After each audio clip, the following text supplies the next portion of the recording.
Doctor എനിക്ക് തല ഇറങ്ങുന്നു, ഭയങ്കരമായിട്ട് തല ഇറങ്ങുന്നു. സിസ്റ്റർ ആദ്യമായിട്ടാണോ ഇതുപോലെ തല ചുറ്റുന്നത്? അല്ല, ഇടയ്ക്കിടയ്ക്ക് ഉണ്ടാവാറുണ്ട്. ഇരുന്നിട്ട് എഴുന്നേൽക്കുമ്പോഴൊക്കെ തലകറക്കം എനിക്ക് ഉണ്ടാവാറുണ്ട്. അതൊക്കെ ഉണ്ടായിരുന്നു. പീരീഡ്സ് ടൈമിൽ അങ്ങനെ ബ്ലീഡിങ്, ഓവറായിട്ട് ബ്ലീഡിങ് ഉണ്ടാവാറുണ്ട്.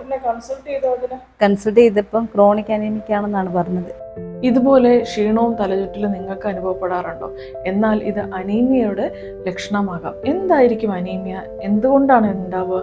അനീമിയ എന്ന് പറയുന്നത് രക്തത്തിൽ ആവശ്യത്തിന് ചുവന്ന രക്താണുക്കൾ അല്ല എങ്കിൽ ഹീമോഗ്ലോബിൻ ഇല്ലാതെ ആകുന്നു. അതിനാൽ ശരീരത്തിൽ വേണ്ടത്ര ഓക്സിജൻ ലഭിക്കാതെ ഇരിക്കുന്നു. അനീമിയ ഉള്ളവർക്ക് എപ്പോഴും ക്ഷീണവും അസ്വസ്ഥതയും വിശപ്പില്ലായ്മ ഉണ്ടാവാൻ സാധ്യതയുണ്ട്. ചെറുതായിട്ട് സ്റ്റെപ്പ് കയറുമ്പോൾ തന്നെ കിതപ്പുണ്ടാകുക, നെഞ്ചെടുപ്പുണ്ടാകുക, തലവേദന അടിക്കടിക്ക് ഉണ്ടാവുക, സ്കിന്നിലും അതുപോലെ തന്നെ നഖത്തിലുണ്ടാകുന്ന വ്യത്യാസങ്ങൾ, മുടി കൊഴിച്ചിലുണ്ടാവാൻ സാധ്യതയുണ്ട്, കാലിൽ നീര് വരാൻ സാധ്യതയുണ്ട്.